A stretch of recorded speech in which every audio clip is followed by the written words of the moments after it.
আমরা আমাদের দুর্বলতাকে, আমরা আমাদের ভালোবাসাকে সামনেকার মানুষের কাছে প্রকাশ করে তাদের কাছ থেকে কিন্তু আমরা ভালোবাসা পেতে চাই। এর ফলে সামনেকার মানুষগুলো তো এটা বুঝে ফেলে যে আমরা তাদেরকে কতটা ভালোবাসি, আমাদের প্রতি সন্তুষ্টও হয়ে যায়।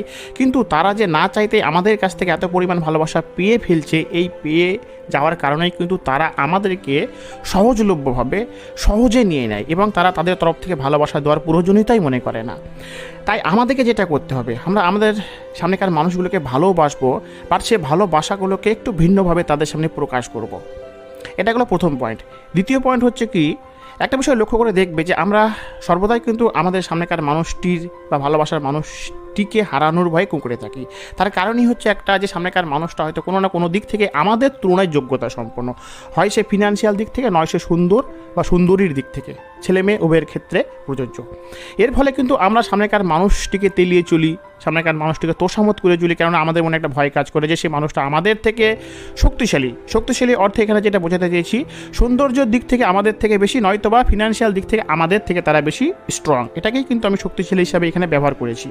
এর ফলে আমরা কিন্তু তাদেরকে প্রচণ্ড পরিমাণ ভালোবাসা দিয়ে থাকি, ভালোবাসা দিয়েই কিন্তু তাদের কাছ থেকে ভালোবাসা পেতে চাই, এবং তারাও কিন্তু তাদের তরফের ভালোবাসা পেয়ে আমাদেরকে ভালোবাসা দেওয়ার প্রয়োজনীয়তা মনে করে না। তাই আমাদেরকে কি করতে হবে, সামনেকার মানুষটিকে এটা অনুভব করাতে হবে যে আমরাও বেস্ট, আমরাও বেটার, আমাদেরকেও তারা চাইলেই যে পেতে পারে এমনটা না।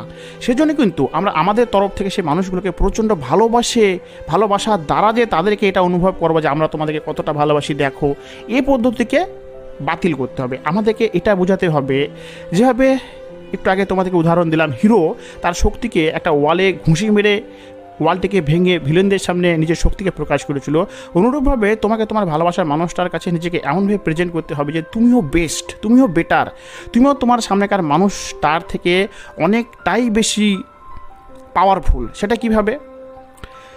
তোমার মধ্যে যে একটা ম্যাচুরিটি বিষয় আছে, তুমি যে ম্যাচিওর, সেটা সে মানুষটাকে বোঝাতে হবে, সে মানুষটাকে এটা উপলব্ধি করাতে হবে যে তুমিও ফালতু না। সে চাইলেই যে তোমাকে পেতে পারে তা কিন্তু না।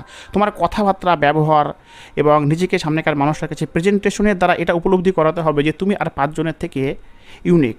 সম্পর্কের মাঝে যখনই কোনো বিষয় ঝগড়া হবে, ঝগড়া হওয়াকালীন তুমি তার মতো করে চেঁচাবে না, তুমি শান্ত মাথায় সে মানুষটার সঙ্গে কথা বলবে, সে মতো অবস্থায় এমনভাবে নিজেকে ডিল করবে যে তোমার এই প্রস্তুত, যেভাবে তুমি সে মানুষটার কাছে নিজেকে প্রেজেন্ট করছো বা প্রস্তুত করছো, তোমার এই প্রস্তুতির কারণে কিন্তু ঝগড়া শেষে সে মানুষটাকে ভাবাতে বাধ্য হবে যে সে যেভাবে তোমার সঙ্গে কথা বলেছিল আর তুমি সেই সিচুয়েশনকে যেভাবে হ্যান্ডেল করেছো, সত্যিই তুমি অনেকটাই ম্যাচিওর, তোমার মধ্যে অনেক বিশেষ কিছু বিষয় রয়েছে যা তার মধ্যে নেই।